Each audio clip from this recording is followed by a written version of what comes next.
Bem-vindo a mais um CROSP Entrevista. No programa de hoje vamos tratar da DTM, a disfunção temporomandibular, um problema que incomoda muita gente e muitas vezes está relacionado com a cefaleia, ou, se preferir, a popular dor de cabeça. Para isso está em nosso estúdio o Dr. João Paulo Colesante Tanganelli, presidente da Câmara Técnica DTM Dor Orofacial do CROSP e cirurgião dentista especializado nesse assunto. Olá, Dr. João Paulo, é um prazer tê-lo aqui conosco no nosso estúdio, seja bem-vindo. Olá, Estela, olá os amigos da TV CROSP, a satisfação é minha de poder colaborar nas informações. Doutor, o senhor é especialista em DTM ou a disfunção temporomandibular e, como tal, conhece bem, obviamente, a articulação temporomandibular. Eu gostaria que nós começássemos a nossa entrevista falando mais sobre essa articulação e a relação que ela tem com as disfunções temporomandibulares. Então, a articulação ou as articulações temporomandibulares são essas responsáveis por ligar a nossa mandíbula ao crânio. Essa ligação com o crânio acontece no osso temporal, por isso o nome temporomandibular, né? São bilaterais, são duas, né? Elas funcionam simultaneamente, né? E DTM é o termo que se refere a essas disfunções ou desordens que acontecem com essas articulações. E aí a coisa começa a ficar mais complexa, né? Porque elas podem ser musculares, podem ser intraarticulares, podem ser combinadas, pode estar ligada a outras doenças sistêmicas, né? Então esse termo DTM, na verdade, é bastante abrangente e se refere a uma série de condições que acometem a TM. E para a gente situar melhor o nosso público, doutor, em linhas gerais, o que causa uma DTM? Então, a DTM é uma doença multifatorial. São sempre necessários múltiplos fatores para que ela aconteça. Primeiro, mulher, é muito mais predominante em mulheres. O estresse, algumas condições sistêmicas, como eu falei. Predisposição genética é uma coisa que tem sido bastante estudada. A gente sabe que as pessoas que têm DTM, especialmente DTM crônica, têm tendência a ter outras doenças crônicas também, como fibromialgia, síndrome do intestino irritável. Então, as pesquisas têm avançado bastante nesse sentido. Mas ela não é uma doença, à exceção da situação de trauma, né, quando acontece uma pancada, um acidente, uma coisa assim. Mas ela, via de regra, é uma condição multifatorial, são necessários múltiplos fatores para que ela aconteça. E essa associação que fazem entre a cefaleia, a dor de cabeça, né, e a DTM, ela é correta? Sim, muitos estudos mostram, aí depende da metodologia do estudo, né? Mas de 60% até 85% dos pacientes que são portadores de DTM têm como queixa também as dores de cabeça. E aí a gente entra numa condição especial da classificação das cefaleias, né? Então existe uma classificação internacional e existe também uma classificação, os critérios de diagnóstico para a DTM. E aí existe uma certa dor de cabeça ou dor na cabeça que ela é decorrente das DTMs. Especificamente ligada à DTM, né?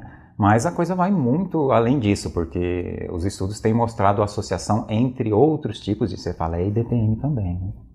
E doutor, o que se pode dizer sobre os sintomas da DTM? Então, em relação aos sintomas da DTM, você pode ter desde ruídos, estalidos, crepitação, que é aquele barulho de areia ou de papel amassado, uma coisa assim, dificuldade para abrir, para movimentar, dor nessa região aqui à frente do pavilhão auditivo e as dores de cabeça também, né? Então, existe uma gama de sinais e sintomas que caracterizam a DTM. Mas, como eu falei, um especialista em DTM, dor orofacial, ele vai usar critérios diagnósticos para realmente enquadrar o paciente como portador de DTM. E também, mais uma vez, não existe uma só DTM, né?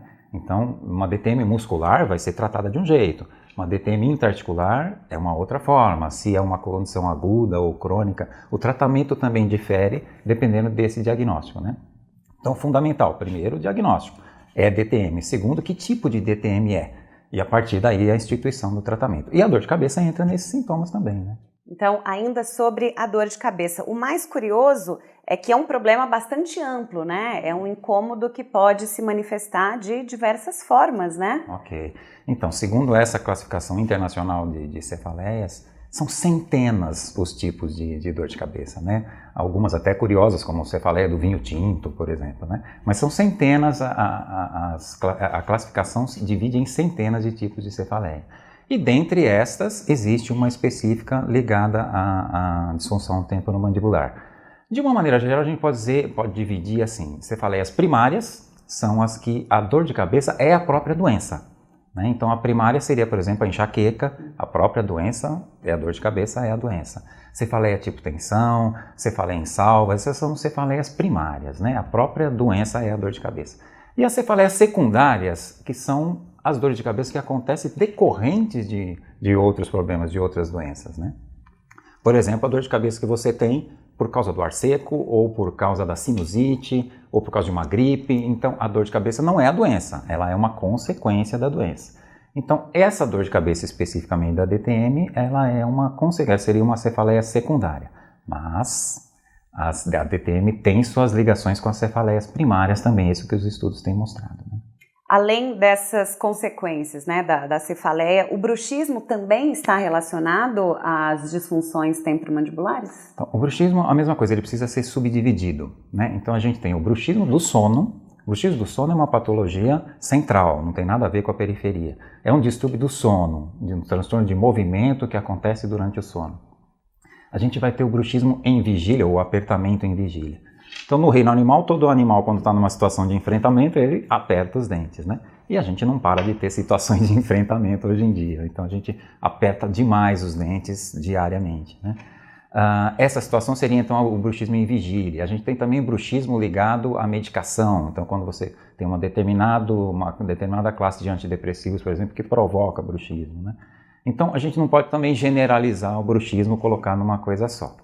Mas um estudo muito interessante, recente, aqui da Unesp de Araraquara, aliás, minha terra, né, fez essa associação da DTM sintomática, com o bruxismo do sono e as cefaleias primárias, a enxaqueca e a cefaleia tipo tensão, que são as mais comuns, né?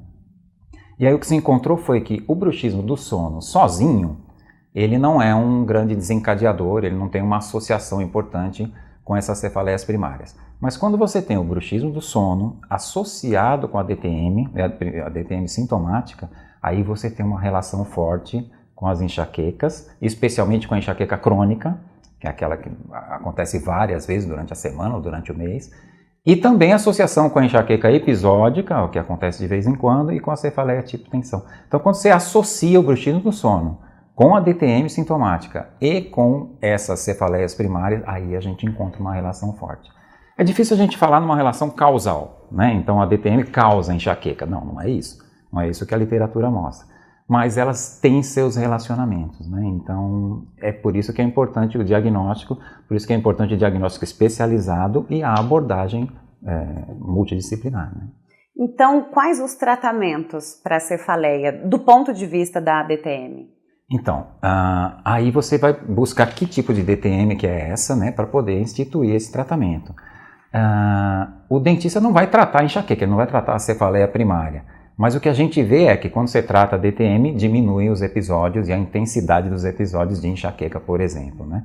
Agora, os tratamentos de DTM vão desde de laser terapia, dispositivos intraorais, a fisioterapia é muito importante também, tanto as manipulações quanto uma eletroterapia também funciona bem. É importante que sejam tratamentos o mais conservador possível, né, com o resultado que a gente espera. E é um dos critérios para a gente saber se essa cefaleia era decorrente de DTM. Quando você trata a DTM, a dor de cabeça melhora consequentemente, né? É um assunto bem amplo, né, doutor? E é importante que esse tratamento desse paciente em que a gente tem essas suspeitas seja multidisciplinar. Então aí vai entrar o médico, né, o neurologista, o cefaliatra, o cirurgião dentista tratando a DTM, o fisioterapeuta é importante, o educador físico está tendo um papel também bastante importante, porque a gente sabe que a atividade física regular é muito importante para o controle das dores crônicas, por exemplo. Isso é interessante. O psicólogo, o psiquiatra, porque também existe todo um lado emocional, não só emocional de depressão, ansiedade, mas comportamental também, né? Então, essa abordagem multidisciplinar no paciente com cefaleia, especialmente na situação de cefaleia crônica, é fundamental. E existe relação entre outras doenças e a DTM? Sim, a DTM pode ser causada, pode ser consequência de doenças sistêmicas, como artrite reumatoide, espondilite anquilosante, existe uma gama, a fibromialgia também está relacionada, então existe uma série de doenças sistêmicas que são causadoras de DTM também.